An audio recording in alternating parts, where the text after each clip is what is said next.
Olá pessoal, a gente vai estudar agora a função exponencial. Eu vou tentar ser o mais preciso, formal e simples possível.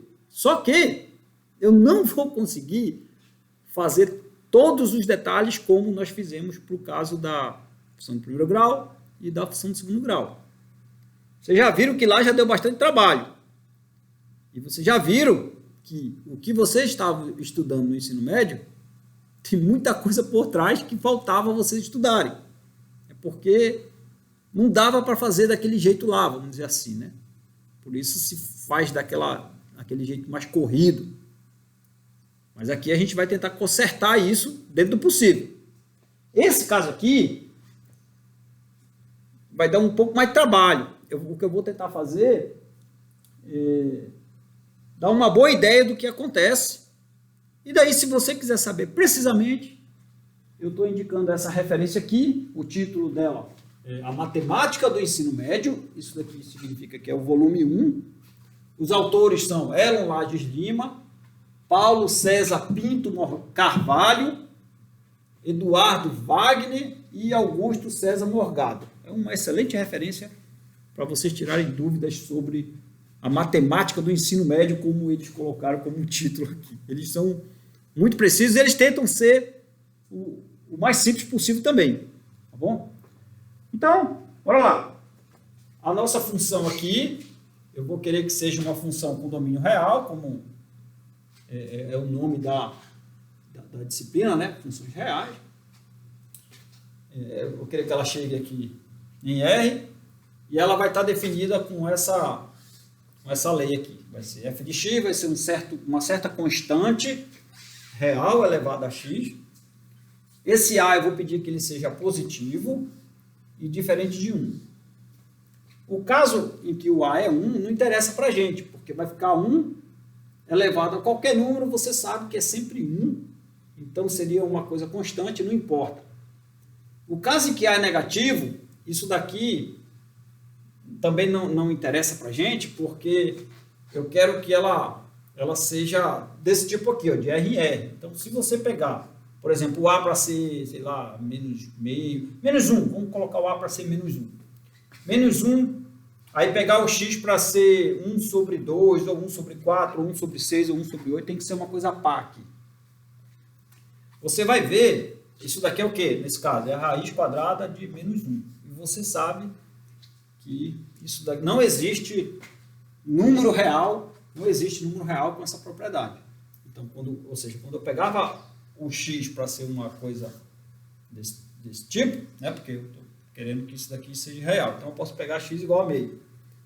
E eu quero que dê como resposta uma coisa real, então isso daqui não é um número real. Tá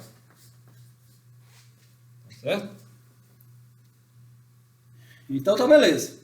Então está justificado aí por que eu não vou pegar os negativos e por que eu não vou pegar o 1. E o 0 também, porque vai ficar como é que fala? 0 elevado a x, isso daí também não importa para a gente. Okay? Então a gente vai se preocupar com essa propriedade. Daqui, a gente vai acabar tendo que separar em dois casos. O caso em que o A está entre 0 e 1, e o caso em que o A é maior do que 1. Por quê? Porque é o que vai influenciar para a gente ver as propriedades dessa função exponencial.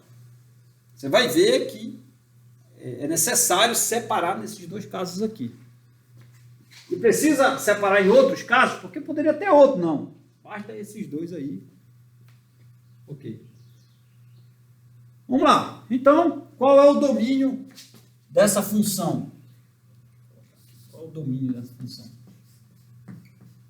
Bom, com essa condição aqui, para o A, eu posso colocar qualquer x real para resolver essa coisa. Então, o domínio aqui é todos os reais. Certo? E qual é a imagem? A imagem dessa função. Aí esse daqui já não é tão trivial. Mas é fácil ver que ela está contida no intervalo 0 mais infinito. Mas, na verdade, o que você pode provar é que a imagem dessa função é igual a esse intervalo, ou seja, ela não só está contida nesse intervalo, mas ela é todo esse intervalo, ela preenche todo esse intervalo, mas isso não é tão fácil de fazer. Mas eu vou dar uma ideia aqui, então eu já posso, permitam eu colocar logo que é igual, tá? Mas eu não vou fazer com precisão, mas eu vou dar uma boa ideia de como é, o que acontece com essa imagem. Então, bora lá. Vou falar aqui da injetividade.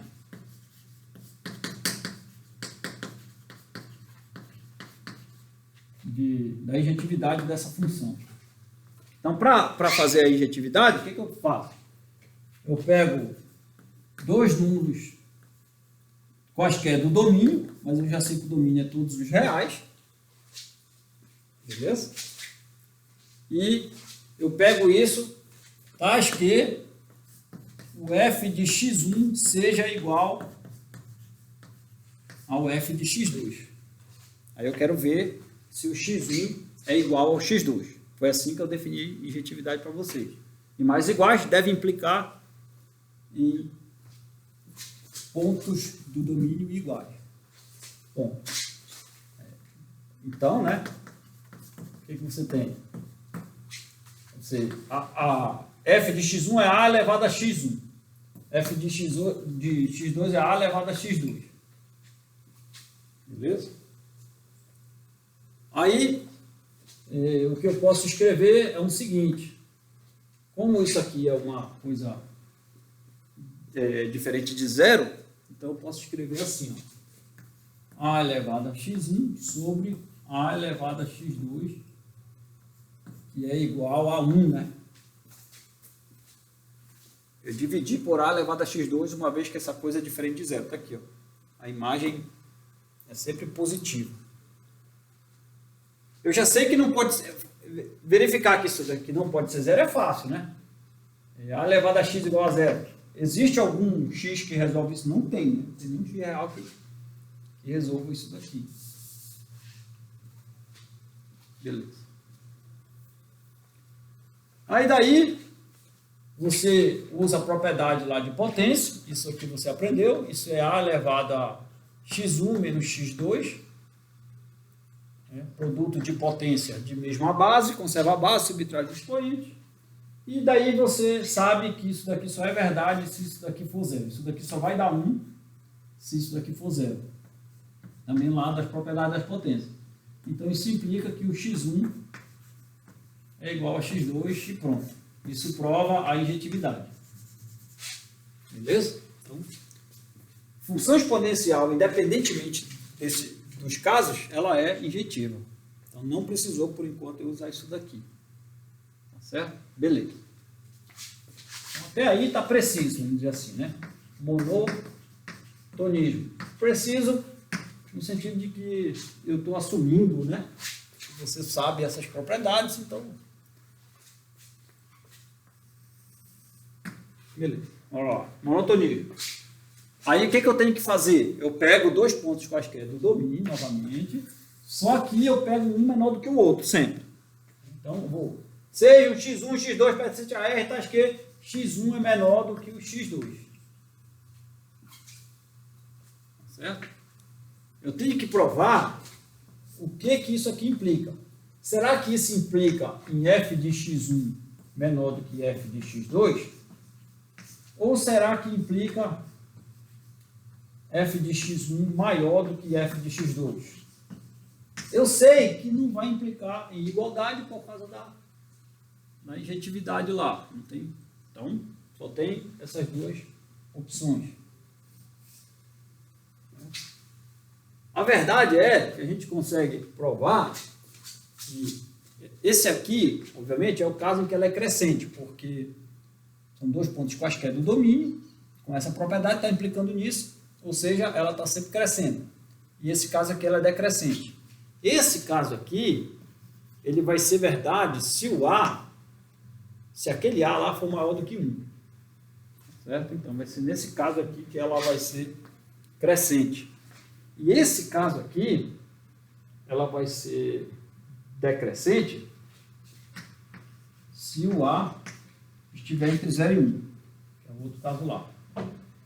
0 menor do que A, menor do que 1. A entre 0 e 1. É isso daí que não é tão fácil de provar. Mas vamos lá.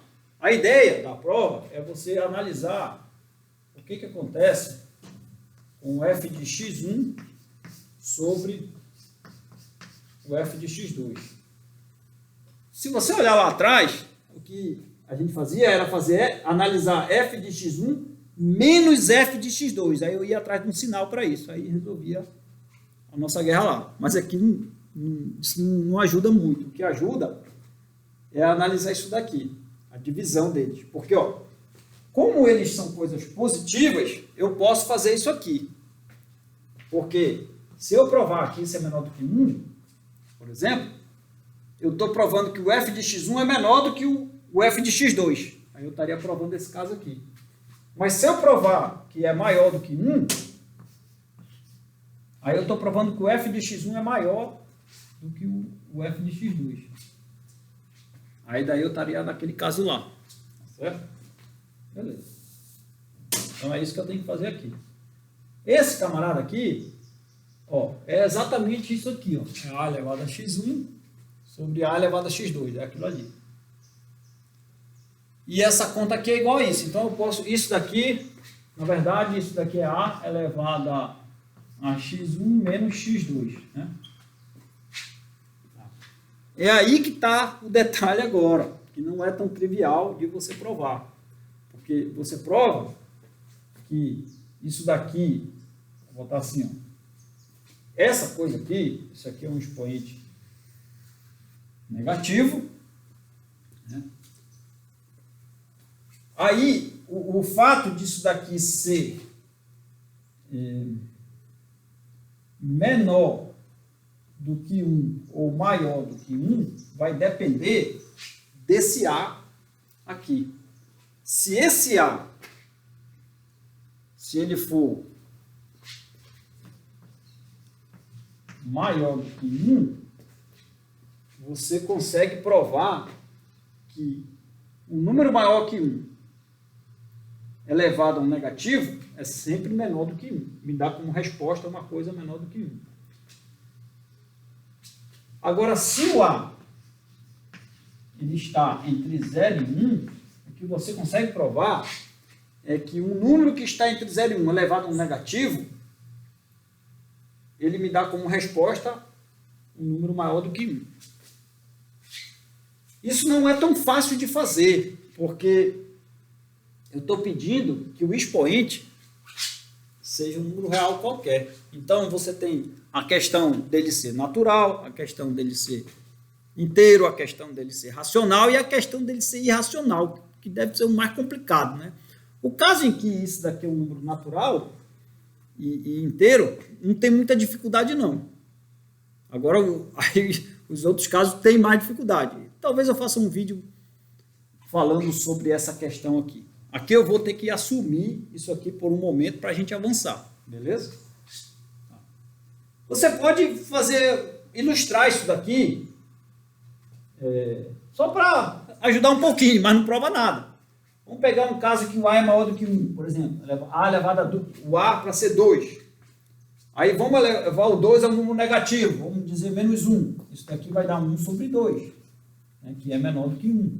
Então isso daqui deu menor do que 1, para pelo menos esse caso particular aqui.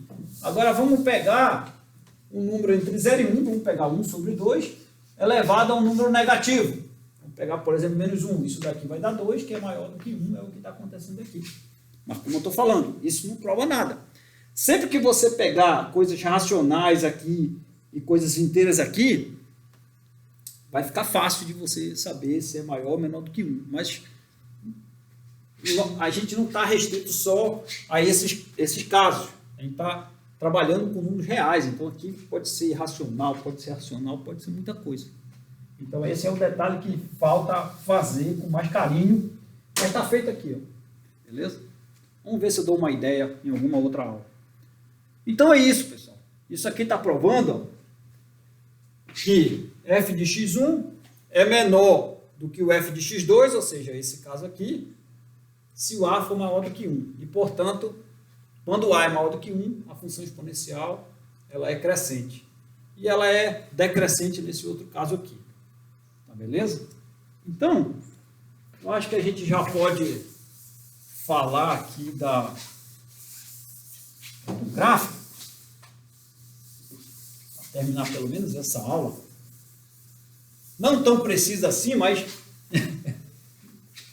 pelo menos a ideia, pelo menos a verdade eu estou contando sobre o assunto. Então, vamos ver, raiz. Sobre raiz, se tem alguma. Raiz é o camarada que anula a função, é o ponto do domínio que anula a função. Então, é algum número real que anula a função. Existe algum número real que anula isso daqui? Não existe. Não existe x real satisfazendo isso daqui. Então, ela não tem raiz. Ou seja, o gráfico nunca vai tocar o eixo do x. Interseção com y. Vamos colocar assim. Interseção com OY, que é o eixo y. É o quê? É quando x é zero. Vou tomar x igual a zero, me dá como resposta a interseção com o eixo y. X igual a zero vai ficar o f de zero, que é o a elevado a zero, independente do a ser maior que 1 ou entre 0 e 1, isso daqui vai dar sempre 1. Ou seja, o gráfico passa pelo ponto 0,1, né? 0,1. Ela passa pelo ponto 0,1, não é isso? Lá do plano cartesiano. Então vamos desenhar aqui as duas opções que a gente tem para o gráfico da função exponencial.